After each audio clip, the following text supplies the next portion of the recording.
Que se passe-t-il lorsqu'on boit de l'alcool? Quels sont les risques d'une consommation d'alcool pour une personne diabétique? Quels sont les signes de l'hypoglycémie?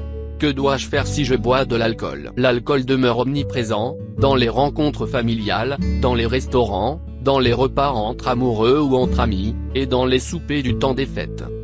Bref, la tentation vous guette un peu partout. Toutefois, diabète et alcool font-ils un cocktail viable? Oui, à condition de prendre quelques précautions. 1. Toujours bien contrôler sa glycémie. 2. Ne pas présenter de complications liées au diabète. 3.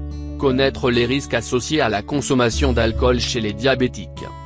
Les lignes directrices de pratique clinique 2018 de Diabète Canada pour la prévention et le traitement du diabète au Canada recommandent aux personnes diabétiques une consommation d'alcool limitée, basée sur les mêmes recommandations que pour la population générale. Femmes. 2 consommations maximum par jour, moins de 10 consommations par semaine. Hommes. 3 consommations maximum par jour, moins de 15 consommations par semaine. Si vous souffrez d'hypertension, avez un taux élevé de triglycérides dans le sang, des problèmes de foie ou neurologiques, il vaut mieux limiter votre consommation d'alcool. En cas de doute, consultez votre médecin pour connaître vos propres limites à ne pas dépasser en matière d'alcool. Que se passe-t-il lorsqu'on boit de l'alcool? L'alcool commence immédiatement à passer dans le sang dès qu'il est consommé. Une petite quantité de cet alcool passe directement par la muqueuse buccale et par l'œsophage. Un quart environ de la consommation passe dans le sang après avoir été assimilé par l'estomac. Le reste passe par les intestins et principalement par l'intestin grêle. Il n'a pas été démontré que la consommation d'une quantité modérée d'alcool a un effet néfaste sur la glycémie à court ou à long terme. Certaines études ont même suggéré qu'une consommation modérée d'alcool entraînait une amélioration du contrôle de la glycémie. Une consommation modérée d'alcool peut également réduire le risque de maladies cardiovasculaires et de mortalité chez les personnes atteintes de diabète. Une étude récente a confirmé, encore une fois, un effet protecteur d'une consommation d'alcool modérée en vin et en bière contre la survenue d'un diabète à long terme.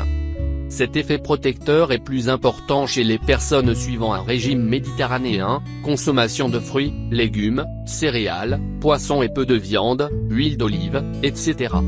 Chez le diabétique, une consommation modérée, au cours d'un repas, de vin rouge ou blanc sec n'a pas d'impact négatif, à court terme, sur l'équilibre glycémique, ni sur la glycémie post-prandiale, ni basale.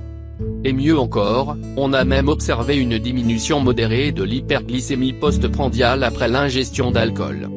Les mécanismes en cause? D'une part, il y a des effets dus à l'alcool, probablement une accélération de la vidange gastrique et une amélioration de la sensibilité de l'insuline. Et d'autre part, les polyphénols du vin ont, eux aussi, la capacité à améliorer la sensibilité à l'insuline.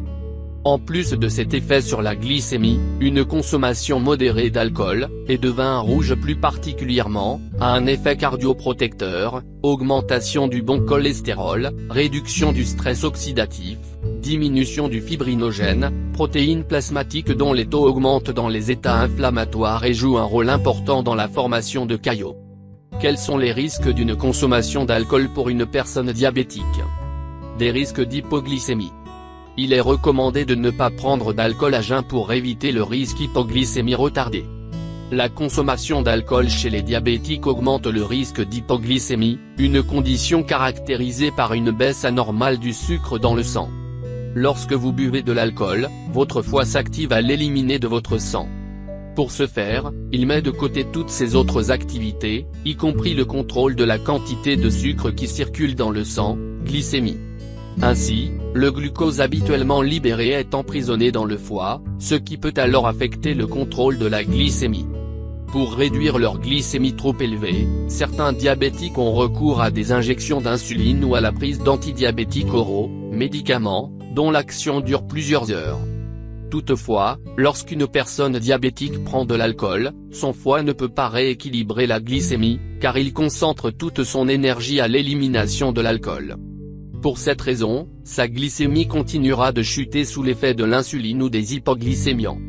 Pour prévenir l'hypoglycémie, l'organisme dépend du glucose qui est ingéré ou qui est produit par le foie. De plus, Les risques d'hypoglycémie augmentent si l'alcool est pris à jeun. En effet, l'alcool ingéré le ventre vide est rapidement absorbé et se retrouve dans le sang en un clin d'œil.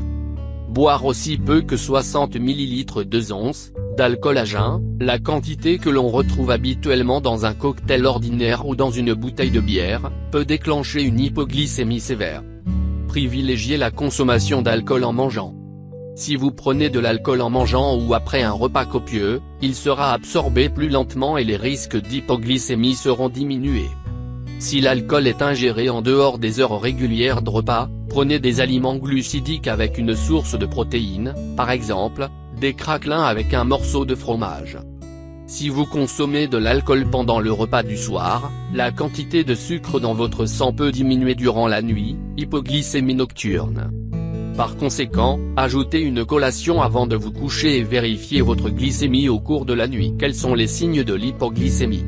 Les signes d'hypoglycémie ressemblent beaucoup à ceux de l'ivresse, à savoir des sueurs, des étourdissements, de la fatigue, de la confusion, des changements d'humeur, une démarche chancelante et une vision embrouillée. Avant de boire de l'alcool, avisez une personne responsable que vous allez en prendre. Ainsi, elle pourra reconnaître vos signes d'hypoglycémie. De plus, conservez toujours avec vous des aliments riches en sucre, aliments glucidiques, et faciles à absorber. Ils vous seront très utiles pour traiter une hypoglycémie éventuelle. Que dois-je faire si je bois de l'alcool? Boire de l'alcool en mangeant pour diminuer le risque d'hypoglycémie nocturne. Choisissez de préférence une boisson à faible teneur en alcool et en sucre, sherry sec, vin rouge, vin blanc sec. Boire lentement. Évitez les mélanges de boissons sucrées. Évitez la consommation occasionnelle excessive d'alcool.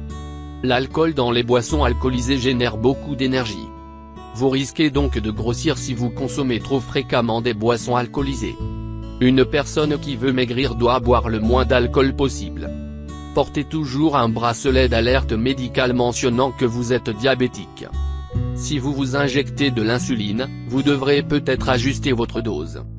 Le moment de l'injection peut aussi être différent parce que vous vous couchez plus tard. Discutez-en avec votre médecin.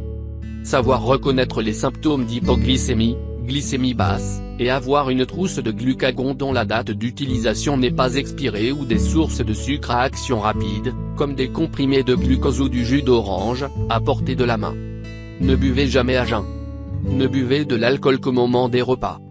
Vous pouvez prévenir une hypoglycémie en mangeant pendant et après la consommation d'alcool.